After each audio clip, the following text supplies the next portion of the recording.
कांग्रेस को नोटों से प्यार है। तिजोरियों में भर के झारखंड और झारखंडियों के खून पसीने की कमाई उन्होंने जमा करके रखी है। ईडी का अब चल रहा है, ईडी का जांच में जो आएगा मेन क्वेश्चन तब उस पर बात करेंगे। और जिन लोगों ने लूट करके पैसा लगाकर उसका पाए पाए उसको निकालेंगे। जनता का पैसा है, जनता के लिए, जनता के कामों, विकास के कामों में लगाएंगे। झारखंड के ग्रामीण विकास मंत्री आलमगीर आलम के पीएस सचिव लाल के नौकर के घर में 30 करोड़ रुपए कैश मिलने के बाद अब इस मामले से पल्ला झाड़ लिया है। उन्होंने कहा कि संजीव लाल सरकारी कर्मचारी है और मुझसे पहले भी 2 मंत्रियों के पीएस रह चुके हैं। हम अनुभव के आधार पर पीएस का चुनाव करते हैं।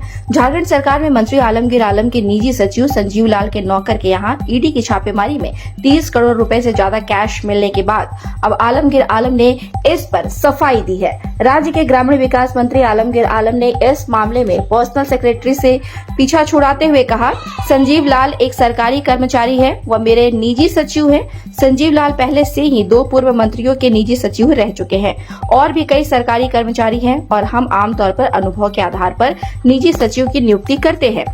प्रवर्तन निदेशालय की जांच पूरी होने से पहले छापेमारी पर टिप्पणी करना सही नहीं है। प्रवर्तन निदेशालय ने संजीव लाल के नौकर के घर पर छापा मारा था, जहां 30 करोड़ रुपए से भी ज्यादा कैश पाया गया है। इन पैसों को गिनने के लिए ईडी को मशीनें मंगवानी पड़ी। इसके अलावा उसी घर में दूसरी जगह से भी 3 करोड़ रुपए बरामद किए गए हैं। बता दें कि मनी लॉन्ड्रिंग के एक मामले की जांच के दौरान ग्रामीण विकास मंत्री आलमगीर आलम का नाम सामने आया था। इसका खुलासा 10,000 रुपए की रिश्वत के एक मामले की जांच के दौरान हुआ था। दरअसल ईडी ने बीते साल चीफ इंजीनियर के यहाँ 10,000 रुपए की रिश्वत के मामले में छापेमारी की थी। इस छापेमारी के बाद पूछताछ में चीफ इंजीनियर ने बताया था कि रिश्वत का ये पैसा एक मिनिस्टर के पास पहुंचाया जाता है। इस मामले में राज्य के ग्रामीण विकास मंत्री आलमगीर आलम का नाम पहली बार सामने आया था। जांच आगे बढ़ी तो इसमें आलमगीर के निजी सचिव संजीव लाल की भूमिका भी सामने आई। अब एजेंसी ने संजीव लाल की जांच शुरू की तो उनके घर में काम करने वाले नौकर के यहाँ भारी मात्रा में ये कैश बरामद हुआ है।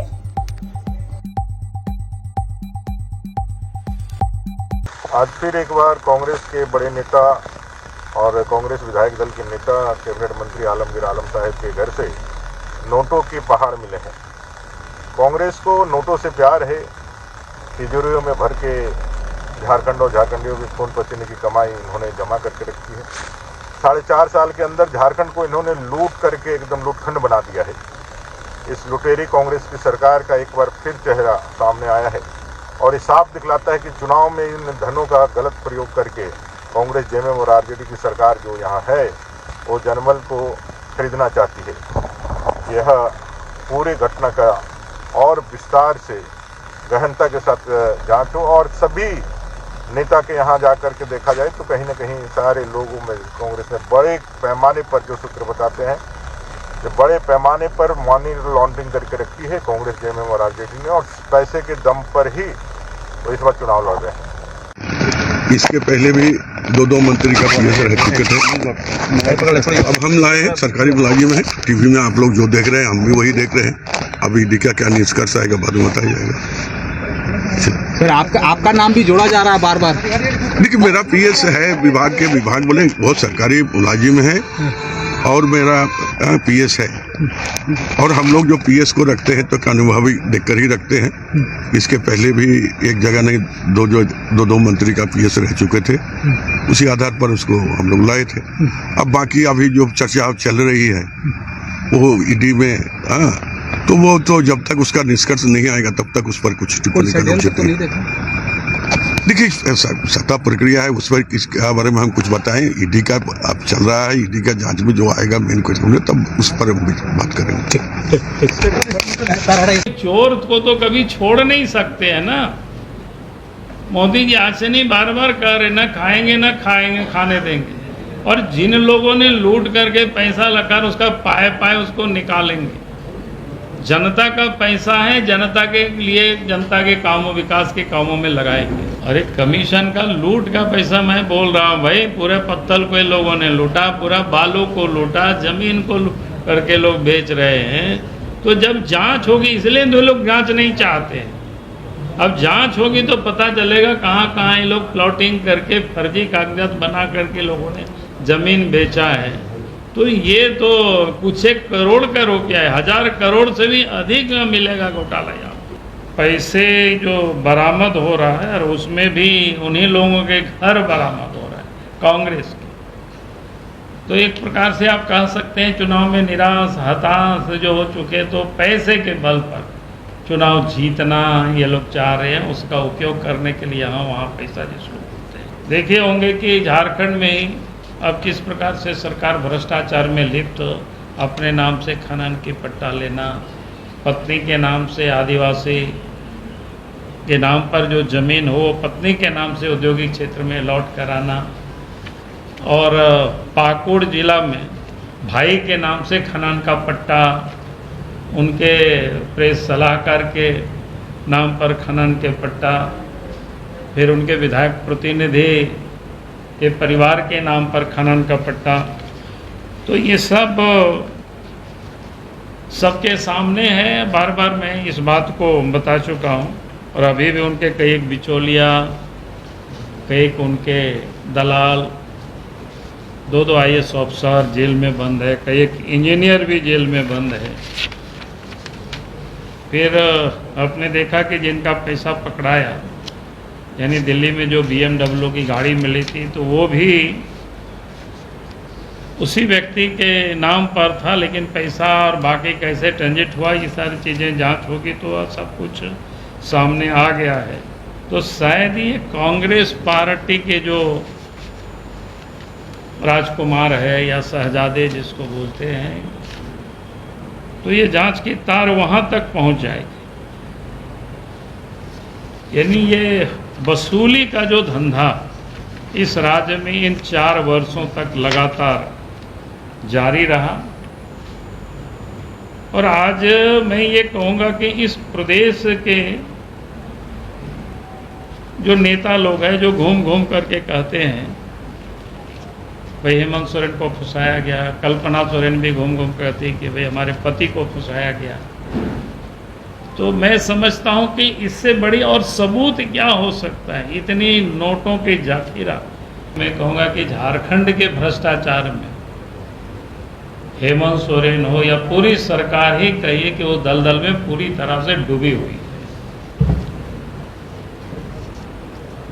और ये लोग बार बार एक बात को कहते हैं कि भाई आदिवासी हैं, इसलिए इनको फंसाया जा रहा है, परेशान किया जा रहा है।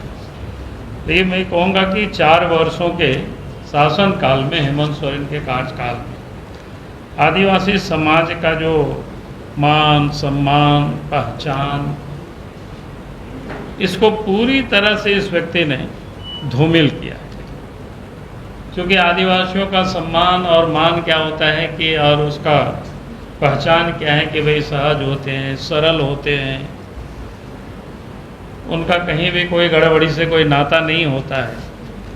लेकिन जिस प्रकार से हेमंत सोरेन ने पिछले 4 वर्षों में सत्ता में रह करके उन्होंने छल कपट किया है, और उन्होंने जो प्राकृतिक संसाधन या खनिज संपदा इसको लुटवाया है, अपने भी उस लूट में शामिल रहा है, और उनके संरक्षण में उनके दलाल, बिचौलिया और भ्रष्ट अफसरों ने मिल करके, या हम कह सकते हैं उनके मदद से भी पूरी तरह से लोगों ने लूटा है। आलमीरा में छोड़ दीजिए, सचिव के भी दफ्तर में होता तो समझ में आता, इन नोटों के बंडल में और नौकर के घर तक पहुंच जाता है। इसका मतलब वो लोग कोई कीमत उसकी नहीं समझते।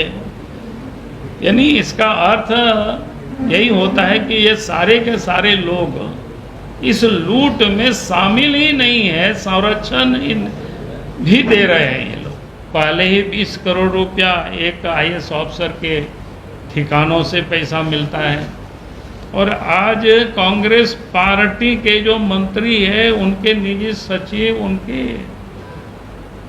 नौकर के घर से अभी भी क्लियर नहीं हो पाया है। मैं बार बार आते समय न्यूज़ में देख रहा था, कहीं 40 कह रहा है, कहीं 35 कह रहा है।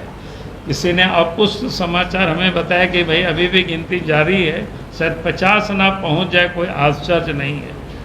और अभी हम YouTube में देख रहे थे कि शायद तो सोना भी उसमें से मिला है। उसके साथ साथ जो पता चला कि एडी ने क्या कहते हैं RW को, यानी ग्रामीण जो विभाग को, चीफ सेक्रेटरी को जो पत्र लिखा गया था, चीफ सेक्रेटरी के द्वारा ग्रामीण विकास के सचिव को जो पत्र लिखा गया था, जो भी अफसर गड़बड़ी में जो सम्मिलित है उन लोगों के ऊपर FIR करना। लेकिन FIR तो नहीं हुआ, लेकिन वो सारे कागजात कहाँ मिला? ईडी ने जब छापा मारा तो नौकर के घर और वो नोट के बंडल में वो सारे पत्र मिला। तो मैं क्या बोलते हैं, उनके नोटों के बंडल के साथ मिला। तो हम आज के जो मुख्यमंत्री हैं चंपई सोरेन जी, हम उनसे एक तो मांग करते हैं कि भाई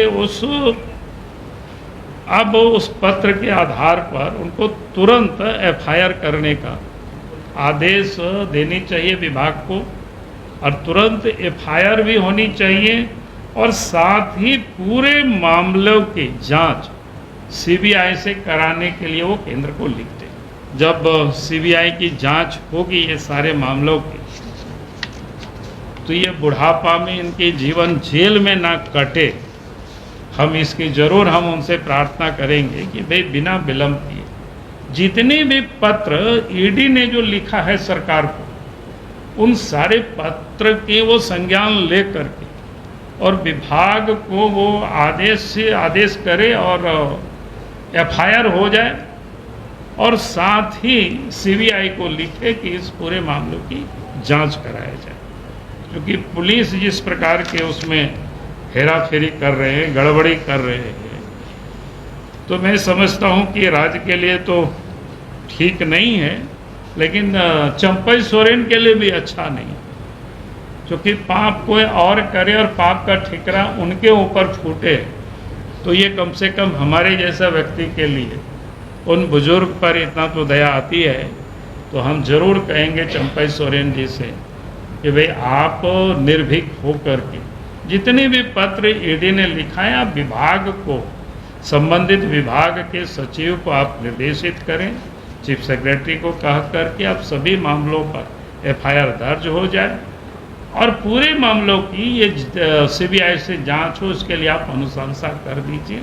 यानी आप सोच सकते हैं अगर नौकर के घरों में इतना, घर पर इतना पैसा मिलता है, तो उनके सहायक, उनके सचिव या फिर मंत्री या सरकार से जुड़े दलाल बिचौलियों के घर और भी अगर छापामारी हो जाएगी तो पता नहीं कितने 100 करोड़ रुपया मिलेगा, ये शायद हम और आप कल्पना ही कर सकते हैं।